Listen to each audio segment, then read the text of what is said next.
আছে বাইদেউ ডাঙৰীয়ানী আৰু উপস্থিত আমাৰ সকলো UPPL তথা BJPৰ কাৰ্যকৰ্তা কৰ্মকৰ্তাসকল বিষয়ববীয়াসকল আৰু এই বাৰাংগাবাৰী সন্মানীয় বয়োজ্যেষ্ঠ সকল আই বাইসকল আৰু উপস্থিত ৰাইজ সকলোকে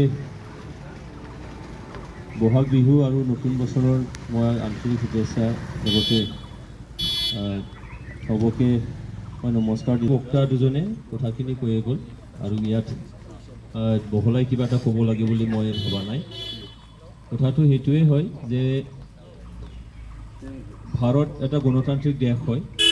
গণতান্ত্ৰিক 5 বছৰৰ মূৰে মূৰে এটা উৎসৱ হয় আৰু এই উৎসৱটোই হ'ল গণতন্ত্ৰৰ এটা নিৰ্বাচন। এই নিৰ্বাচন অহা